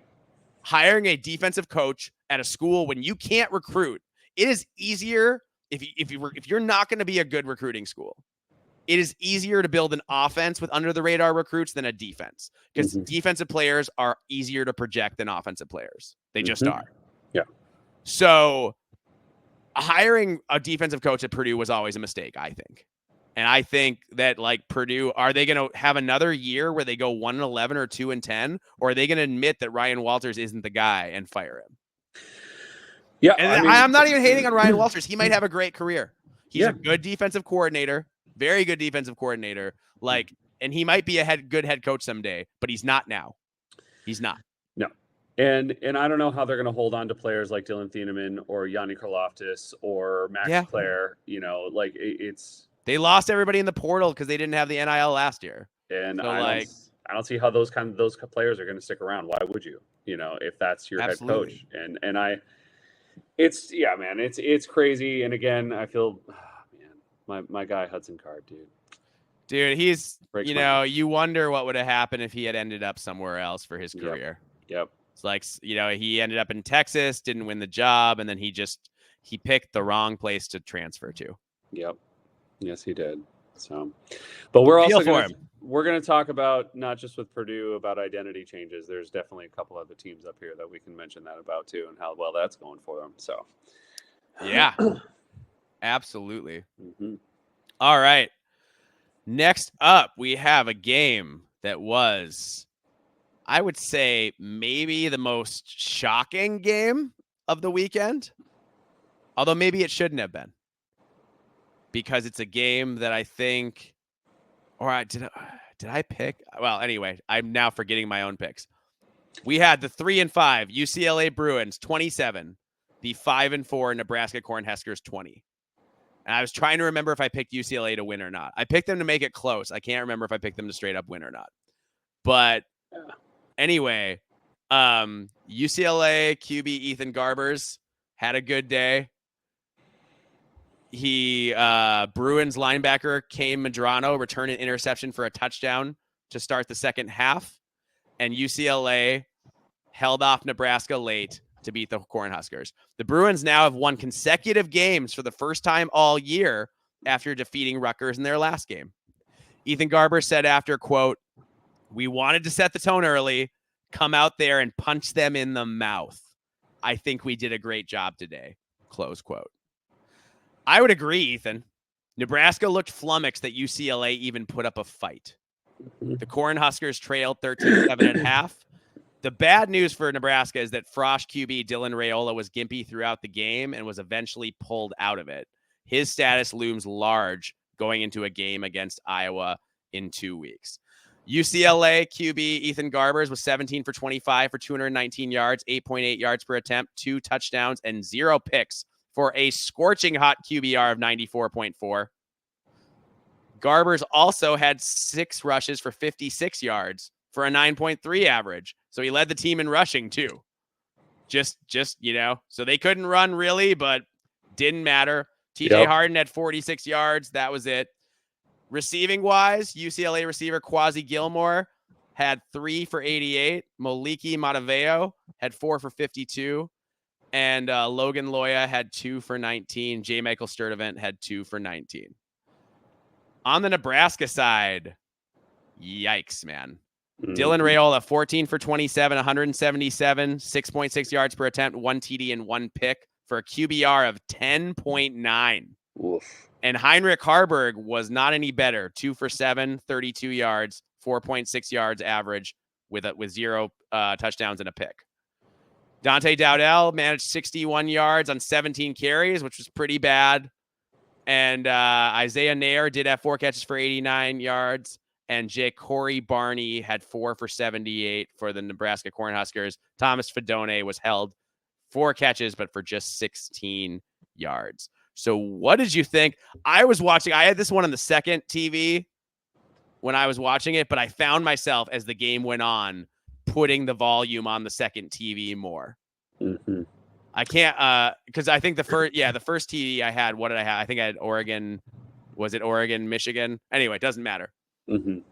But the more that game went on, the more I watched it. So I had really good eyes on this game for the whole second half, and it was fascinating. It was fascinating because it really seemed like Nebraska thought they were just going to roll out the helmets and roll over UCLA. And I don't know why, because anyone who's been paying attention can see that the Bruins have improved as the year's gone on. Yep. And they did it against Rutgers, and Ethan Garbers is a player, man. Yeah. And I know, man, I love you, Bruinsaurus, but at Bruinsaurus on Twitter, you were calling for the other quarterback. Man, I think you were wrong. I think Ethan Garbers has proven that he's the guy, and he's been good. Yeah. I mean, this is a team you and I talked about before of how they may not have been winning games, but they have never given up against anybody. They brought it against Minnesota. They brought it against LSU. They brought it against Penn State. Even they did not. They have played hard against so Deshaun Foster, man. I don't know if he's a good coach or not. We'll find that out in the years to come. But his players play for him. Yeah. And that's part of being a good coach. Absolutely. Is having your players play for him. And they have played for him all year, even when it looked really bad. Even when they were losing game after game after game, they showed up and played hard for him. So you have to give, UCLA is, I would say, I know it's it's faint praise, but they're the best 3-5 team in America, I think. Absolutely. I totally agree, dude. I absolutely agree. I think there's so much more going on with UCLA than what people realize, and this may have woken some people up to that. And as far as Nebraska goes, man, I agree. I think that they walked into this thinking that it was going to be more or less a breeze. I think that this hype around Dylan Raiola that we've seen throughout the preseason and during the season, I can't think, and which is why I did a bit of I did a Twitter poll on this about how the national media narratives year in and year out about Nebraska being back in this and putting this like kind of pressure I think like on the team, and especially on a true freshman quarterback. Yeah. And not just by the national media, but because the media sets the narrative, the fans then pick it up and run with it. But it's their local media too. They have so much of it. Oh, absolutely. absolutely. They have so much of it. There are more. I mean, the Huskers have more radio shows, more podcasts, more. I mean, they have a radio show that talks Husker football 2 hours a day, 5 days a week, 365 days a year. That's insane. On ESPN, and it's called Hail Varsity. I've called in before. Wow. Okay. I did. Well, because it was a few years. I can't remember what year it was. It was one of the many years when Minnesota beat Nebraska, and they were basically dismissing Minnesota before the game. And I called in and was like, how does this always work out for you guys? Yeah. And they were like, oh, well, we had the better players. And I was like, I don't think you did. Yeah. I don't think you did. I think if you did, you would have won the game. But anyway, the point is, I do think that media ecosystem is maybe detrimental. Yeah. It has to be, because it's been over multiple coaches now. Yep. And it seems like Nebraska, in these games where they should have an advantage and they should win, they start to come apart at the seams. And, Ethan Garber said it, man. He's like, we wanted to punch them in the mouth, and they punched them in the mouth. And Nebraska kind of never really hit back until it was too late. Yeah. Once they started hitting back, UCLA was already way up. Well, and not only did UCLA's offense look much improved, especially Ethan Garber's, obviously. But their defense, man, was playing aggressive. They were in that backfield. They were. I mean, that's the reason Raiola went out of the game. They were like, they weren't gonna let Nebraska just run the ball or be passive. They were gonna bring the fight. I think you look at Nebraska, their wide receivers aren't burners. Their running backs aren't burners. You attack them. Yep. Because they don't have the deep speed to get by you. They don't. Well, and as we've seen with Dylan Raiola, you get pressure on him, he generally makes mistakes or takes a sack, and that's what happened. Was it Brock Heward who was calling the game? He was crushing Raiola. He was like, he's got open receivers. He's just not going through his progressions. Like, I don't know what this guy's doing. I don't know what he's seeing. The announcer was crushing Raiola for his performance. Yeah. And contrary to what a lot of people thought, and I'm sorry, Dom the Rev, Nebraska is not a good team. No, they're not. No, and they're in danger of going 5-7 again. And I'm not saying they will. In real danger of it. I still think somehow they're going to find a way to get 6 wins. I think they can. I think they could beat Wisconsin. Wisconsin's the game they got to win. Yes, I think they're not going to beat Iowa, man. They're not going to beat Iowa. No way they're going to beat Iowa. I think they might be. I mean, USC's beatable. If Nebraska plays the way they did against Ohio State, they'll beat USC. Yes, but I could also see USC dropping 38 points on them. I could also see that as well. So I still think Nebraska's got a path to 6 wins. Yeah. But remember when it was going to be 9 or 10 wins? Oh yeah. I was told that all offseason and for the last 5 or 6 years. And again, we don't blame the fans. This is the media. The media is putting this on you guys. And honestly, I don't know if they really believe it or if they're just being cynical. And again, and I guess like you continue to feed that narrative, and like there's got to, your thought process to some degree is like, well, if all of these people are telling me this, there's got to be some truth to it. Maybe I don't see it, but like confirmation bias. Yeah, exactly. Yeah. So like because the national media, and not just one news source, all of them continue to push this narrative that this is the year. And I guess I bought into it a little bit. I picked them to go 7-5. I said 6-6. And you didn't buy into it at all. I didn't buy into it. And you didn't. And I also said I wouldn't be surprised if they go 5-7 again. Yeah. because I got to see it happen. I'm sorry. Like, I got to see it happen before I believe it. And it just hasn't for years now. And I still think Matt Rule is a great coach. Yeah.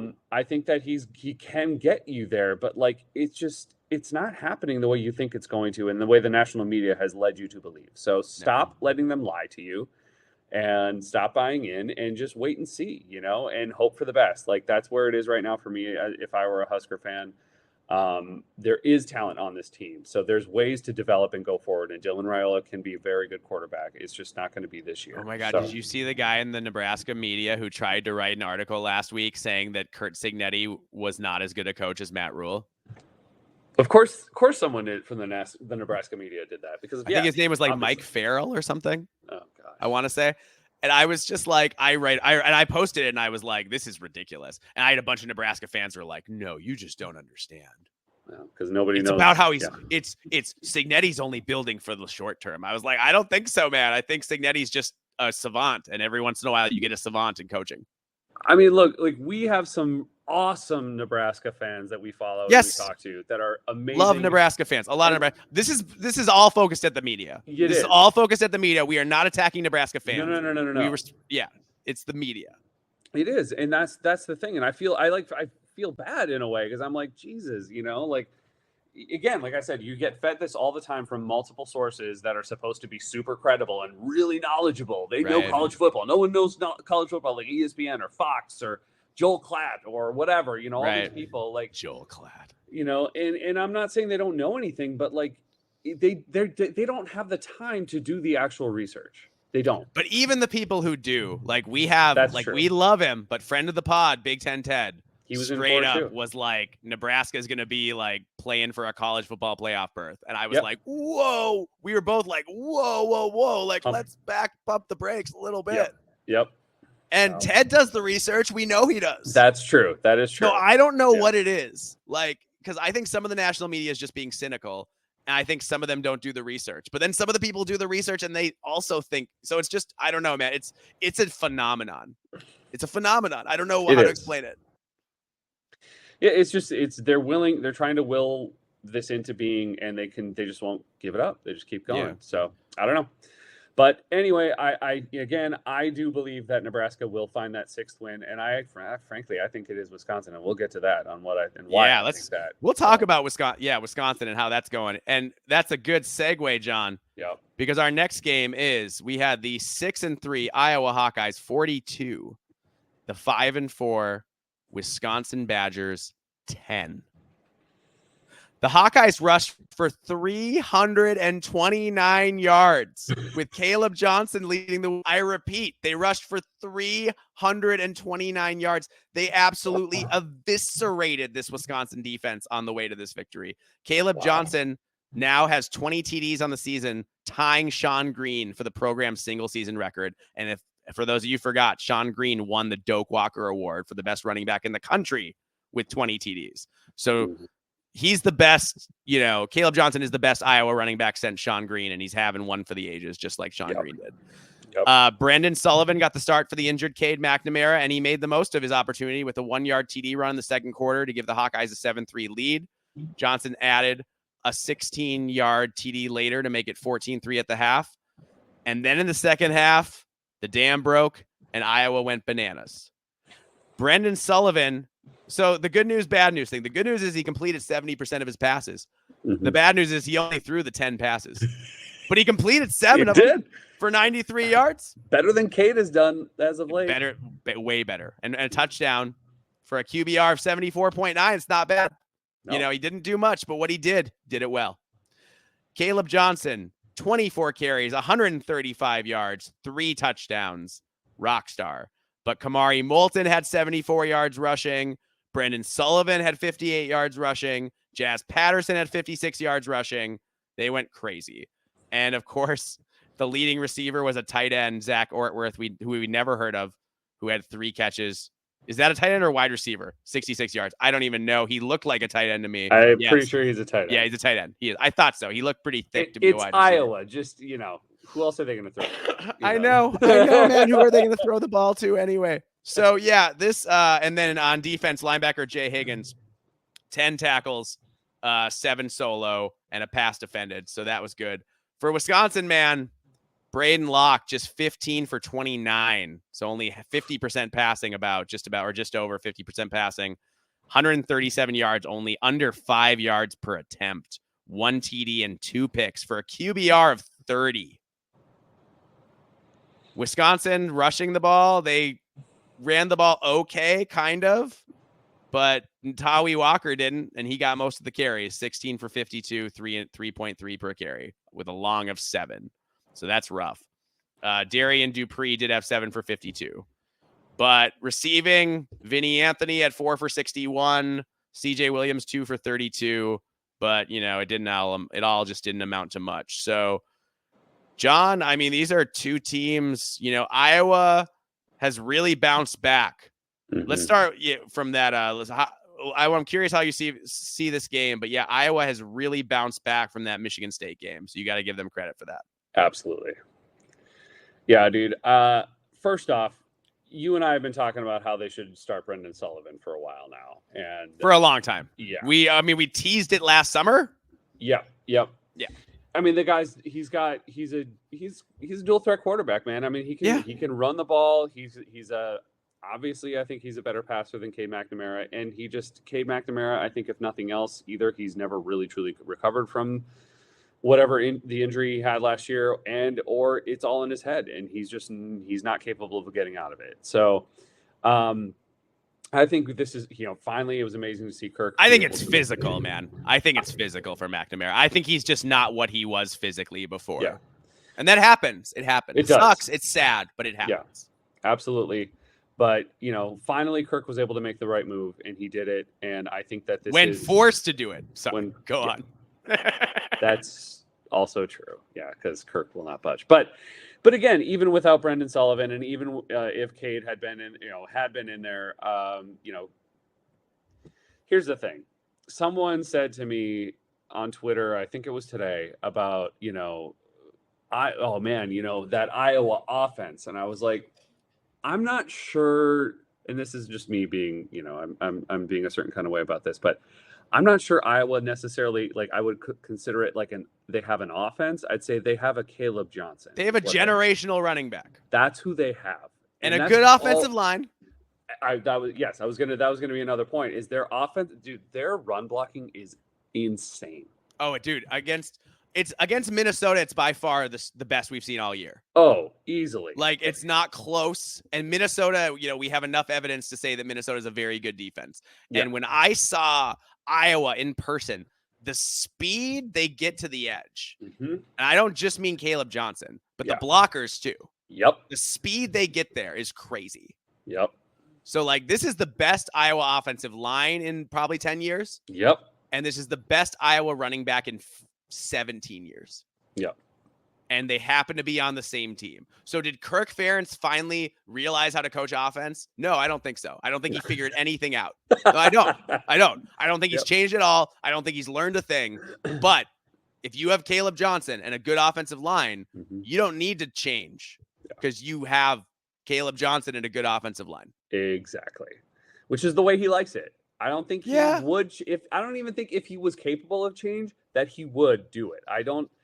I think this is what he would choose to do. And frankly, he should. I mean, it's working, obviously. Yeah, they're scoring 40 points a game almost. It's crazy. Night and day difference from last year. So this is amazing. Now let's see what happens when Caleb Johnson goes pro and they don't have another Caleb Johnson. Then we can talk about it. But until then, it all looks great. I mean, I hope it all looks great. I hope there's no one waiting, but either way, this is, I mean, it looks great. They're killing it. They don't need to do much else defensively. They're still solid as they have been in the entire year. Yep. And I should say it definitely helped that Wisconsin's defensive line is terrible especially they're bad. They're so bad. I've never seen a defensive line this bad. At Wisconsin, anyway. Yeah, at Wisconsin in I don't even remember the last time. It's been years and years. It's been decades. Not any time. I mean, it would have to, probably decades. That's probably a legitimate thing to say. What, maybe the 90s, if that? Early 90s. Early 90s, before Barry Alvarez got there. Yeah. That was the last time. Probably the last time they really had a bad defensive line. I mean, it is. Yeah, I will say, like, there are positions that are hard to recruit, but like at schools like Minnesota and Iowa and Wisconsin, you should really always have a pretty good line of scrimmage. Yep. Like, there are a lot of underrated recruits who are really big in this part of the world for whatever reason, Well, and it's like, so it's like, yeah, they should, like, the fact that Wisconsin has regressed this far, this fast is crazy. It's crazy. Well, and this brings up the point that I was making with Nebraska, and now with Wisconsin, and who are we? Purdue. Wisconsin should have never stopped playing a 3-4. You'll never convince me otherwise. And when you're doing a full identity change from what you've been traditionally and what has worked forever, and you do it on both sides of the ball. They didn't just do it. It'd be one thing if they just changed the offense and kept the defense. Yep. But they didn't. They wanted to change both sides of the ball, yep. which I don't really understand why. The defense, top 10. I mean, this Wisconsin defense was a top 10 defense like every year. Every year. They were better. In fact, for about 5 years under Jim Letter, they were better than Iowa. Absolutely. Better than Iowa or Minnesota. Yep. When both teams also had great defenses. Yep. I 100% agree with that. And I don't know. I think that, it's not right now with Wisconsin. It's not even just that they're in danger of not making a bowl game for the first time in like 22 years or more. I don't know. It's something crazy. It's like a lot. Yeah. Very long time. So it's putting them in danger of ruining their program and wrecking recruiting and causing long-term issues. I don't think that's necessarily going to happen, but I'm saying the potential there is potential there. And that's what's scary now. And Luke Fickell, great head coach. Maybe this experiment still somehow works out. Maybe he needs a few years, I guess, but he needs a new offensive coordinator. That's what he needs. And I don't know, man. He's got to reconfigure that defense. He's got to think about defense too, because you're right. They aren't good enough on that side of the ball. I get being ambitious, and you're like, all right, we want a modern offense. We want a modern college football team. So we're going to change this and change that because, this has been Wisconsin, and what the old thing that's been working forever isn't going to work forever. And it's all going to change because we got to score points and do this and that and the other. But sometimes it just does, man. Sometimes it works. And that's what Nebraska said about the triple option when they got rid of Frank Solich, and how'd that go? Exactly. And that's what I'm saying. Like Nebraska is a perfect example. Look at what, Purdue has fallen off. I mean, I know that, not everybody's Jeff Brom, but they're not an offensive focused team. Wisconsin decided they didn't want to run the ball that much anymore, and go with this air raid. And I get it. They lost TVD. That's a big, that hurts a lot. But they had what's his face last year, and it didn't matter. Yeah, Tanner Mordecai. Yeah, and Mordecai, he was Luke Fickell's chosen guy last year, and that didn't make it. That didn't make that didn't create a bunch of points. He was very up and down. And man, whatever they're trying to do at Wisconsin is not working. That's all I want. I got to say, and it's crazy to see it happen like this. So I think there's potential for Wisconsin to not hit a bowl game, or bare minimum 6-6, but they could lose to Minnesota, they could lose to Nebraska, and that's a scary place to be right now. So what's their other remaining game? I gotta look that up. I forgot what it is, but here I can get it up. I would think pretty fast, because I'm curious what their other one is. All right, let's see. Oh, it's Oregon. Yes, they're not going to beat Oregon. Nope. Not going to happen. So they get a bye. They get a bye to get ready to get crushed by Oregon. Yep. They should maybe spend some of that time on Nebraska and Minnesota. Yeah. I would say so. If you're being realistic. Yep. Maybe just give your best shot at the Ducks, but I don't know. Just try to get out of that game. So they gotta. They still have to do that just to make a bowl game. They have to win one of those two games, Nebraska or Minnesota. Yep. And those are not. Yeah, there's no Purdue on the schedule anymore. That's already behind them. And right now, I think their best shot is Nebraska. But like I said, if Nebraska shows up the way they did against Ohio State, Wisconsin's not winning that game. Period. No, it's not happening. Nuh-uh. Absolutely not. Yeah, I'm with you, man. And the offense just seems like it's gotten worse over the course of the year. Yes, it has. Yeah. And I feel like now people have seen film on Tawi Walker and they know what he is, and like he's not as effective as he was earlier in the year. Mm-hmm. And I think he's a good back, but I don't think Wisconsin needs a great back, and they don't have a great back. Mm-hmm. We talked about that in the preseason. Yeah. We didn't see anyone like who's going to be that guy, because that's usually there's always one or two guys waiting in the wings, and this was the first year in forever I didn't see it coming, and I don't think it's there. No, and I don't know who the next guy up is supposed to be either. Nope.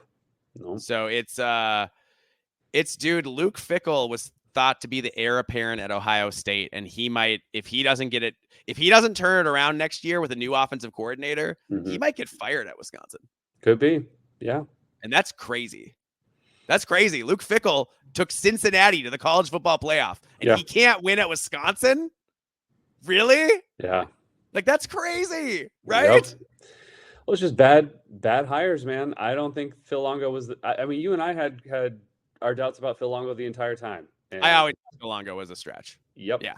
And I think we're being proven right. Yeah. Yeah. Awesome. All right. Nothing I like. I will say that Iowa, Wisconsin is the only time I ever cheer for Iowa. Because I see them as the lesser of our two rivals. Yeah. In how much I hate them. I still hate Iowa, but like I hate Wisconsin just a little more. Yeah. So I was cheering for Iowa in that game, and I did quite enjoy watching what happened. Mm-hmm. Yeah. I'm on the same page. It still pains me to like. No, it still feels weird because I don't want to be happy for them. Yeah. But it is, I do every year, other than hoping for the meteor. I like it's a hope that the lesser of two evils. Yeah. Wins. Yeah, I'm with you. All right. Finally, last game up, we had the Washington Huskies 26, the USC Trojans 21. Washington held off a furious second half rally by USC to escape with a 26-21 victory. The Trojans got to the Huskies 1 yard line in the fourth quarter with a chance to take the lead, but the Huskies stopped running back Woody Marks on 3rd and 4th down and took over with 5:04 left in the game. Washington was forced to punt on its next drive, and then USC QB Miller Moss led the Trojans all the way to the Husky 14. On 3rd and 4, Moss's attempt to Kyron Hudson was broken up, and his final throw on 4th down fell incomplete. Washington quarterback Will Rogers was 25 for 39 for 262 yards, 6.7 yards per attempt, 0 TDs, and 0 picks. Running back Jonah Coleman had a really nice day with 23 carries for 104 yards and 2 touchdowns. And Denzel Boston, 9 catches for 99 yards. Giles Jackson, 6 for 44. So those guys did what they had to do. And then on defense, Carson Bruner, 12 tackles, including 7 solo and 2 passes defended. So monster day from him.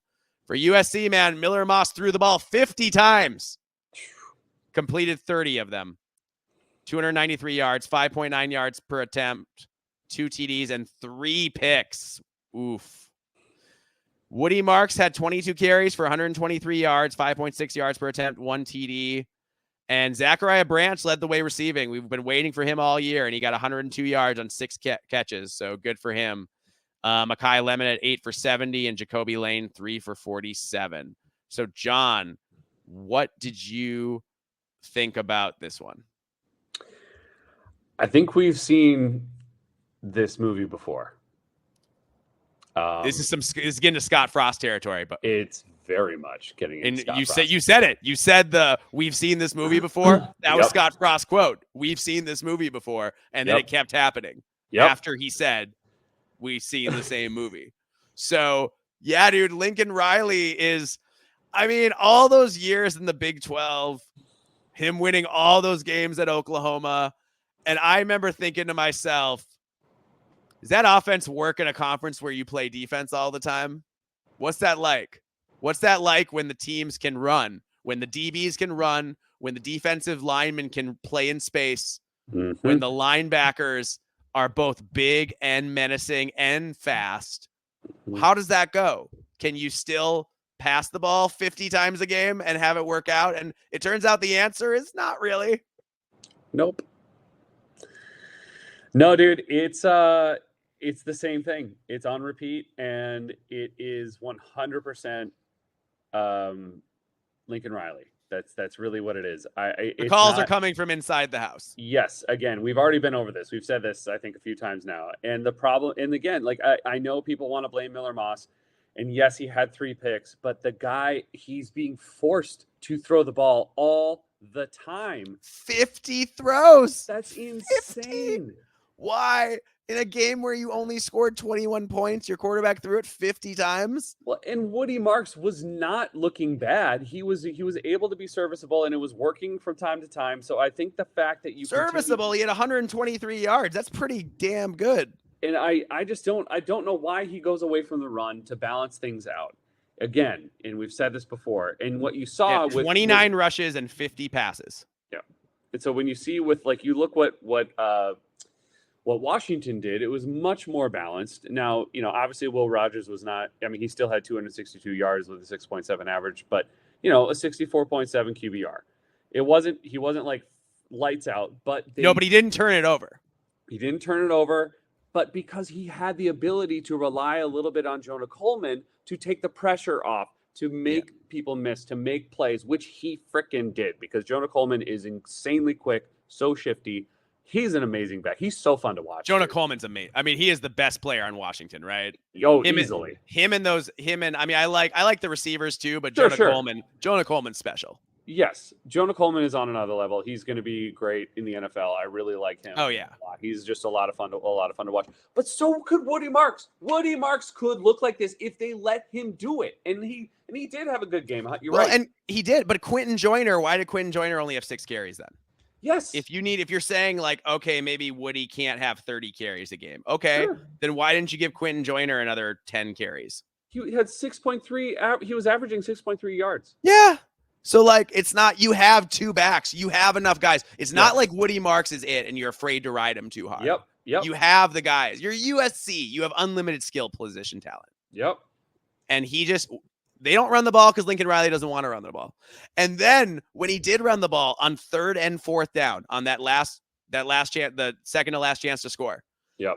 He ran it up the middle twice in a row on 3rd and 4th down. And I was like, you can do it once, but then you got to have a different play on 4th down. Mm-hmm. Like either you got to fake the run and pass it, or you got to fake inside and run it outside or something. He ran the same play twice in a row and got stuffed twice in a row. Mm-hmm. Yep. And he was like, we're going to man up and show that we can. Why? You don't have that kind of offensive line. You have an air raid line. You're not getting a bunch of push in the run game. That's not how it's like he doesn't understand his own personnel sometimes. Yeah. I agree. I don't get it. I don't get it. I'm with you. I'm not entirely sure. And like in his, what it seems to be like on repeat, from what I was able to tell, at least on Twitter, is that the way his comments at the end of every game in the pressers is just like, like we were one play away. One play away. That again, very Scott Frost. That's not an excuse. Reminds me of Tim Brewster. Oh God. Yeah. Okay. Yeah. Tim Brewster, I think, once said we were 3 plays away from winning 3 more games or something. And I was like, come on, man. You say that about one game. Can't say it about, yeah. Yeah, man, it's bad. Lincoln Riley, I'm sorry, buddy, but you are not cut out to coach in the Big Ten. You're just not. I know that. But they can't get rid of him. Nope, they can't. His buyout's too big, and he can't get another job because he's doing so poorly. Mm-hmm. So they're stuck with him. Yep. And it's like,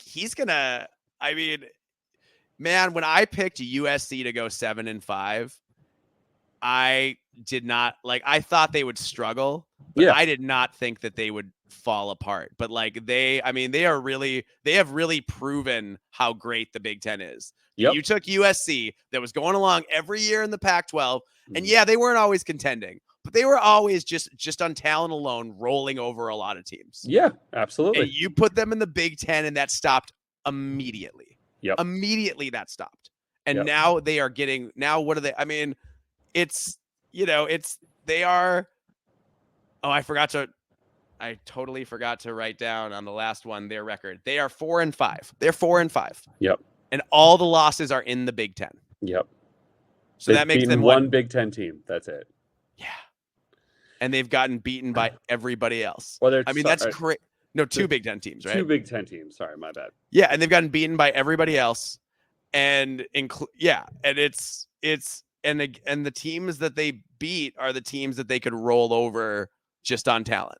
Yeah. And then they ran into it, and they ran into all the defenses in the Big Ten. And we told Trojan fans this was going to happen. We said it was different. We said there's so much talent. They're like, oh no, you with your 3-star recruits, you can't play with us. Well, turns out a lot of our 3-star recruits are pretty good. Oh yeah. Well, and also the other thing that was always said is, oh well, yeah, sure, like the defenses look great because there's no really good offenses in the Big Ten. Wait until you face a real good offense like like USC, teams like Minnesota, we saw. and yeah.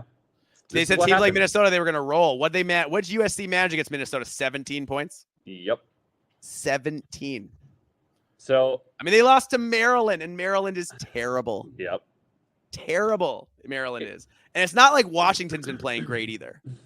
No, Washington is not a juggernaut of any kind. No. So the fact that this, I agree. I also said they would go 7-5, but I thought the reason they would go 7-5 is because they just still had a ton of skill position talent. And I didn't expect to see it look this bad, but it does. But they're not going to go 7-5. No, they're not. They're 4-5. They might not make a bowl. Yep. Their remaining games, they have to play. They get a bye, then they get Nebraska, then they play at UCLA, and then Notre Dame. They're not going to beat Notre Dame. And if you had to guess right now who's going to win between UCLA and USC, I would pick UCLA right now. Me too. Yeah, I'd pick the Bruins. Yep. So they have to win 2 of those games, man. They have to win 2 of those games just to make a bowl. Yep. And I don't think they're gonna. So this USC team that I thought was going 7-5 is probably going 5-7. Yep.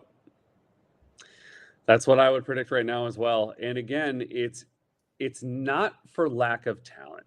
It is the poor coaching that is keeping this team from achieving its true potential. And we saw what they could do against LSU when they were at their best. Miller Moss is a really good quarterback. He's great. Marks is a really good running back. Yes. You have great receivers all over the place. It's the fact that your head coach can't make the right play calls or the right decisions throughout and finish a freaking game. He can't. No. He's incapable, and he doesn't, and his teams aren't tough. No, they're not. And that's like all. That they reflect they're soft. They reflect soft. Like it's, they don't. Remember I said that we would find out during the season whether USC changed the physicality at practice. I don't believe they changed the phicality at practice. I don't believe they did. I don't think so either. I don't believe I think they said they were they're tackling now, they're doing this and that. I don't buy it, dude. I don't believe it. I don't believe them because we would see better tackling and better playing on Saturdays if that was yes, the defense is a little better, but it's still not that good. Well, and you and I touched on that too in the preseason about how we were the big thing where I think another big factor that it's gonna come down to with USC is their ability to be tough and their toughness. And they're not. They just aren't. They're soft. They're coddled, soft recruits. And they are coddled in SoCal. And this has always been USC's problem. And the only guy who could figure out how to make those guys not soft was Pete Carroll. Yep. He made them tough as nails. But since Pete Carroll, no one's been able to do it. Yeah. Yeah, man. I don't know. Things look bleak in LA. So. Yeah. But on the flip side, good for Washington for sneaking out a win. Yep. Absolutely. Yeah, and I think Washington is getting better. I don't think they're going to be amazing, but I definitely think they're going to make a bowl game. I think they're going to be all right. Let's put it that way. And Jed Fish, I think, is doing a fine job for a first-year head coach, and after losing all of those players, so got to give them props. Got to give him props. I think they're going to be okay, and they'll be able to rebuild and get back. I don't know if they're going to make a bowl game though. Really? Their remaining schedules at Penn State, UCLA, at Oregon. Well, so they got to beat UCLA. Yeah, and I think they can. I think they can. Again, they should. They should. Yes. But man, I do like UCLA a lot more than I liked them a couple weeks ago. Oh yeah. Oh, I don't think it'll be an easy win if they do. So Yeah. but Awesome. Well, we went long today. Yeah, we did.